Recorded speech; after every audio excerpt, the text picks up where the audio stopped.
Shalom, bienvenido al estudio de la primera aliyá de la parashá Kitetse, que se encuentra en Deuteronomio capítulo 21 del versículo 10 al 21. Bueno, esta parashá en general agrupa una cantidad de 74 leyes de los 613 mandamientos o mitzvot que se encuentran en la Torá del Eterno. En esta primera aliyá vamos a ver específicamente tres de ellas que tienen relación con las leyes para una mujer cautiva, los derechos de la herencia de un primogénito y el castigo sobre el hijo rebelde o descarriado, que como vamos a ver a lo largo del estudio son leyes que han sido ordenadas por el Eterno para proteger a aquellos que se ven menos favorecidos en cada una de estas situaciones. Para comenzar, vamos a estudiar las leyes que tienen relación con la mujer cautiva. ¿Qué nos dice la Torá con respecto a esto? Si al salir a la guerra un hombre ve a una mujer hermosa y quiere tomarla para sí, lo que está diciendo acá la Torá es que se está normando acerca de esta situación para el soldado judío en los tiempos de guerra, ¿ya? ¿Por qué? El Midrash nos dice que el soldado judío o el ejército judío estaba conformado por hombres que eran sadiquín, que eran justos, que son hombres que tienen que cumplir con altos niveles de santidad, con altos niveles de kedushá. Pero se norma acerca de esto, puesto que cuando ellos están en condiciones que no son las habituales, están en otras condiciones poco habituales, como son las condiciones de guerra, ellos podrían verse enfrentados, a pesar de que son hombres sadiquín, que son hombres justos, a un desequilibrio espiritual temporario. Y en medio de esta condición que se da en los tiempos de guerra, podría tener la intención de tomar a una mujer extranjera por esposa, aun cuando la Torá no lo recomiende, porque debemos recordar que el Eterno siempre ha manifestado que su pueblo, escogido que su pueblo Israel no se mezcle con las otras naciones para que no asimilen las costumbres de esas naciones y puedan caer en prácticas contrarias que lo alejen a la Torá del Eterno. Por lo tanto, en este caso, en los tiempos poco habituales de guerra se norma acerca de esta situación. Por lo tanto, si hay un hombre que ve a una mujer hermosa y que quiere tomarla por esposa, esta mujer va a tener que pasar por un proceso. Este proceso es que él debe llevarla a su casa, ella deberá rapar su cabeza, deberá cortarse las uñas. También em, el versículo 13 del capítulo 21 dice que también se quitará el vestido de su cautiverio, ¿ya? Son varias medidas que, como decíamos anteriormente, es raparse la cabeza, cortarse las uñas y quitarse sus vestiduras, porque un Midrash nos explica que en la antigüedad el resto de las naciones preparaban a sus hijas, las hacían verse muy bonitas, de hermoso parecer, con unas ropas que eran también muy elegantes, se preparaban de esa forma para que pudieran seducir al enemigo, para que pudieran seducirlo sexualmente y de esa forma también las utilizaban como una estrategia de guerra. Por lo tanto, estamos hablando, como la misma palabra dice, se trata de una mujer hermosa, de una mujer de hermoso parecer. Entonces, cuando hablamos de este proceso de que se rapa la cabeza, se corta la uñas y se quita su vestidura, tiene por objetivo el poder despojarla de su belleza y que el soldado judío la pueda ver realmente tal como ella es. Por otra parte, también dentro del proceso dice que ella por un mes va a llorar a sus padres. En este caso, ella tiene este mes para hacer un luto, para hacer un duelo de la separación que ella tiene de su pueblo y de la separación de sus padres. Entonces es un mes que a ella se le permite hacer duelo, que se le permite llorar. Y justamente es en esta condición de que es despojada de su belleza y también al verla triste, que este proceso tiene como propósito que el soldado judío desista finalmente de casarse con ella, al compararla también con la belleza de las mujeres israelitas y con la alegría de las mujeres israelitas que están en su pueblo, y llevarlo al hecho de analizar esta situación y que finalmente también pueda optar por desposar o casarse con una mujer de su propio pueblo, con una mujer israelí. Todo este proceso puede tener dos resultados. El primero es que si después de eso el varón no la desea, él podrá dejarla en libertad, él deberá dejar que ella se vaya, no podrá venderla. ¿Por qué no puede venderla? Puesto que él ya la hizo pasar por una humillación, que es todo este proceso que tuvo que pasar, que está relacionado a las leyes de Yefat Toar, en donde ella pasa por todo este proceso para finalmente conocer la decisión final del soldado judío de si finalmente la quiere desposar la quiere desposar, quiere que sea su esposa o la va a dejar en libertad para que ella pueda regresar a su pueblo. ¿Cuál sería entonces el propósito de esta ley? Como decíamos anteriormente, que la mujer, al ser despojada de su belleza, al ser despojada de su vestidura y al verla en esa condición de tristeza, no sea agradable para el hombre, ¿ya? Porque finalmente no es una situación ideal que el varón se case con ella, que se case con la mujer extranjera. ¿Por qué? Porque puede traer consecuencias negativas para el futuro. Es por esto que Hachem establece estas reglas para que finalmente él se dé cuenta que no le conviene casarse con ella. Aún así, como decíamos anteriormente, si el varón sigue con la intención de tomarla por esposa, la Torá no prohíbe este tipo de matrimonio, más bien toma estas medidas para desanimarlo a tomar la decisión finalmente de quedarse con ella.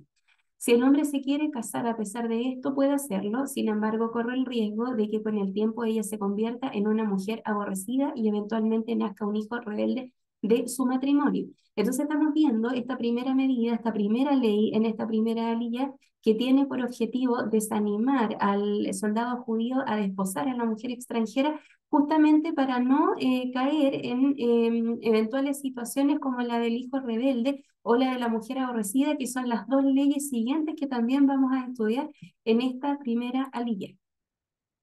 Vamos a hablar acerca del cabello de la mujer. ¿Qué tiene que ver el rapar el cabello de la mujer? Dice, la meterás en tu casa y ella rapará su cabeza y cortará sus uñas. Entonces vamos a ver por medio de la gematría que podemos indagar que el cabello representa o hace una alusión directa al Yetzer Hara, a la mala inclinación. La palabra hebrea para cabellera es Sahara, que tiene un valor numérico de 575, sorprendentemente, es el mismo valor numérico que tiene para la palabra hebrea Yetzer Hara, que también es igual a 575. Por otro lado, cuando hablamos de las uñas, también tiene que ver con la suciedad, con lo sucio del pecado. Las manos tienen que ver con las obras, las acciones de la Torá.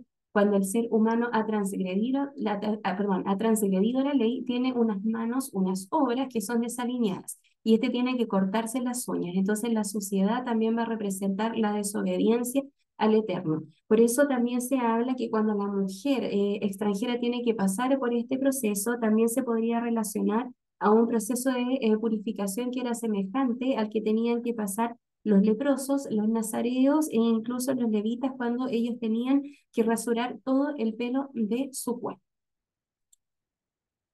Entonces, ¿qué representa la mujer en este primer punto que estamos estudiando? La mujer va a representar al Yetzer Hara, es nuestra carnalidad. Ella es conquistada después de que se va a la guerra.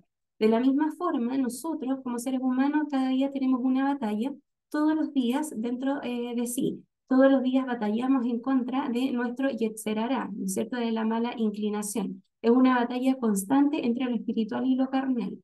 De alguna manera, Hashem nos revela que si uno es capaz de vencer a nuestro enemigo interno, al Yetzer Hara, él nos entregará a todos nuestros enemigos exteriores, que son las circunstancias de nuestra vida.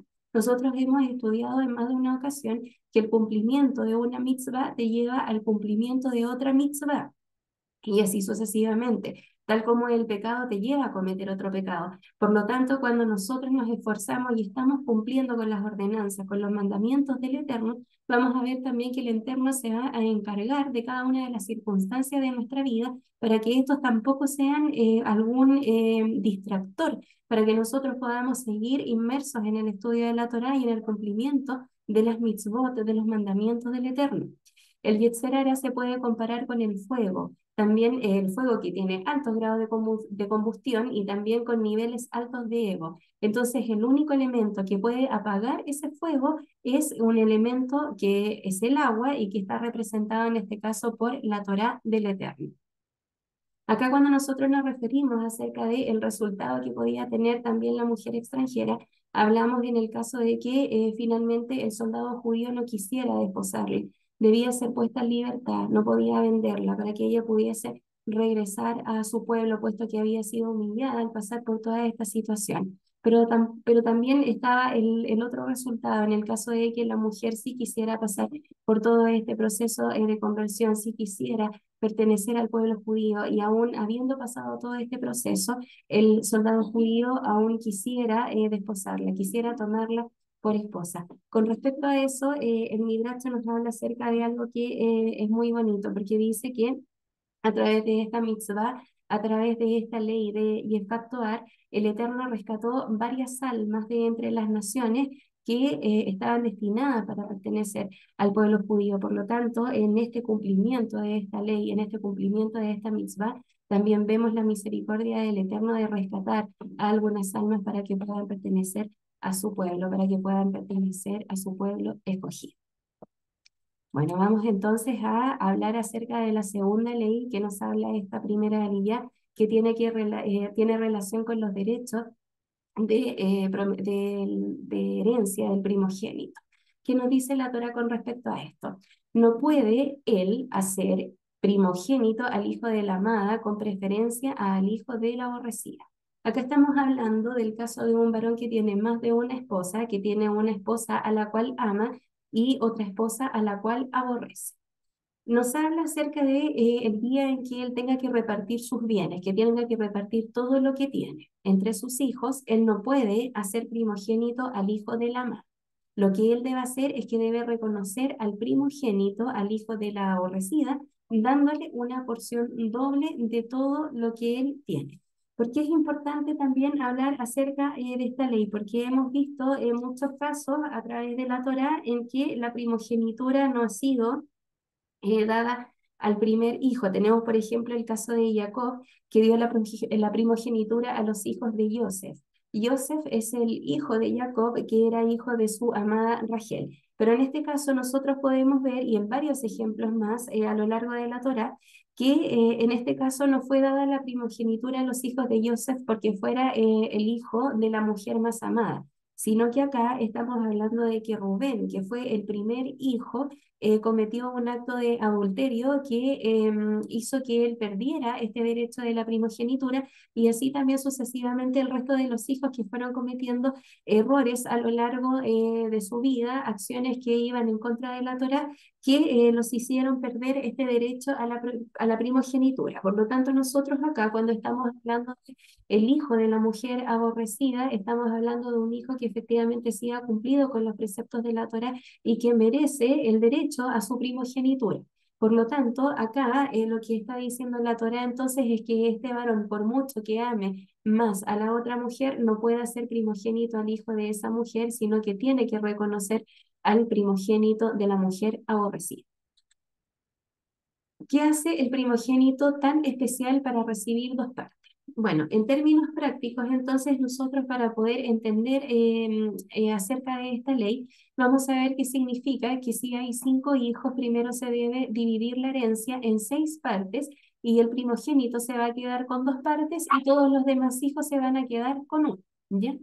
Acá lo que nosotros podemos ver es que todos los primeros son amados por Dios. Así como existe una mitzvah de que las primeras frutas se traen para ser ofrecidas a Dios en Bikurim, de igual modo que el primer animal del rebaño, Bejor Beimá, también Dios tiene un amor especial por los primogénitos y por eso les da una parte doble. Vamos a ver entonces que el primogénito, el que ocupa el lugar, es el que ocupa, perdón, el lugar del padre y va a perpetuar su memoria.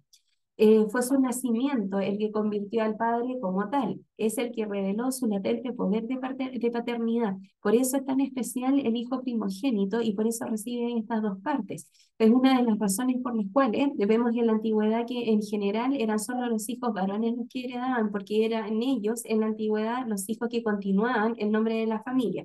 Por lo tanto, esa es una de las razones por las cuales muchas veces vemos ejemplos de que heredaban los hombres y no las mujeres. Lo vemos en el caso también de las hijas de Zelofejad, que llevaron su situación ante Moshe para que pudiese ser resuelta justamente porque su padre no había tenido ningún hijo y ellas no tenían entonces derecho a heredar en la tierra prometida. Ese es un hermoso ejemplo de la bondad del Eterno en cada una de las situaciones de la vida de las personas. Bueno, entonces continuamos con el estudio y nos vamos a la tercera y última ley de la cual nosotros estamos estudiando. que se trata y que la Torá nos habla acerca de si un hombre tiene un hijo terco o rebelde que no obedece a su padre y a su madre, ¿ya? Entonces, en este caso, vamos a ver que se tienen que reunir ciertas condiciones para que esta ley pueda ser llevada a cabo. De hecho, es muy difícil que pueda ser llevada a cabo, que se pueda poner en práctica, y en toda la historia de Israel no hubo un caso en el que se pudiese haber aplicado. Por lo tanto, vamos a revisar esas condiciones. Un Midrash nos dice que este hijo no podía tener, o sea, debía tener una edad de entre 13 años a 13 años 3 meses. Si tenía menos o más edad que eso, no podía ser ejecutado. Por otra parte, tenía que tener a ambos padres, puesto que son los dos, tanto la mamá como el papá, las que lo conducen al Beit Din, al tribunal. Y por otra parte, los padres no podían ser lisiados, no podían ser ciegos, sordos o mudos. Esas eran las condiciones que se debían reunir para que finalmente un hijo terco o rebelde pudiese ser ejecutado. Ahora, nuestros sabios nos hablan con respecto a esto y nos dicen que efectivamente al ser una ley que es muy poco probable que pueda practicarse, porque también es muy poco probable que se puedan reunir todas las condiciones, se nos pregunta el hecho de por qué está esta ley para ser estudiada en la Torá del Eterno, si es muy poco probable que se pueda practicar. Por lo tanto, nuestros sabios nos dicen que acá la recompensa acerca de este mandamiento no va en la práctica, sino que va en su estudio, porque el estudio de este mandamiento nos lleva a la posibilidad de poder entender y de poder analizar la importancia que tiene el poder corregir a un adolescente, de poder corregir a un niño, de poder corregir a un hijo. ¿Qué pasaba con este chico, o con esta, perdón, en este caso con este niño? Cuando lo castigaban y aún así no hacía caso, los padres podían llevarlo y conducirlo ante el tribunal, ante el Beit Din, para poder obtener o para que le hicieran una advertencia formal. Si después de esa advertencia formal él seguía robando, seguía siendo rebelde, siendo contumaz, robándole a su padre para comer mucha carne, beber mucho vino, él ya tenía que ser ejecutado nuevamente, iba a ser llevado por sus padres, quienes dirían a los ancianos de la ciudad: este hijo nuestro es terco, rebelde, no nos obedece, es glotón y es borracho.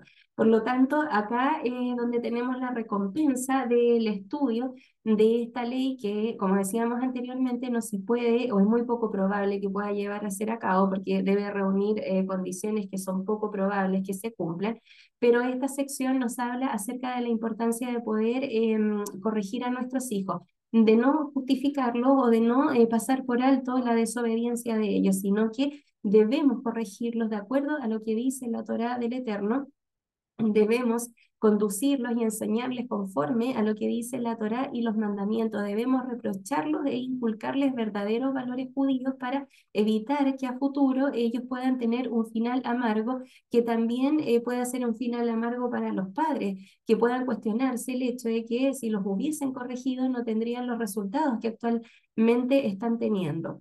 Esta sección del Hijo Rebelde también nos demuestra hasta dónde llega nuestro amor por el Eterno, más allá del amor que nosotros podamos tener con nuestros hijos. Podemos amar mucho a nuestros hijos, pero si la Torá del Eterno nos está diciendo que nosotros debemos corregirlos a tiempo, que debemos corregirlos antes de que lleguen a su adolescencia con verdaderos valores judíos, entonces tenemos que cumplir con ese mandamiento más allá del amor que nosotros tengamos por el hijo, o más allá de que intentemos justificarlo o pasar por alto la desobediencia que ellos puedan tener hacia sus padres.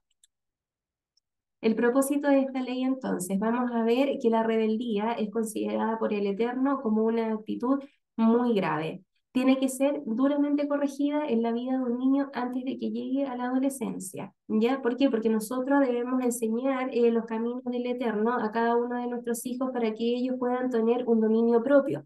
Porque la falta del dominio propio es condenada por la Torá. Hay especialmente dos áreas donde el hombre tiene que aprender a dominarse, que es en la comida y también en el ámbito sexual. Si un varón o si una persona en general no puede tener dominio, domar estas dos áreas de su vida, entonces vamos a estar frente a una persona que nunca va a ser o va a llegar a ser maduro espiritualmente, porque siempre que quiera cumplir, que quiera hacer las cosas correctamente, siempre se va a dejar dominar entonces por estos dos aspectos.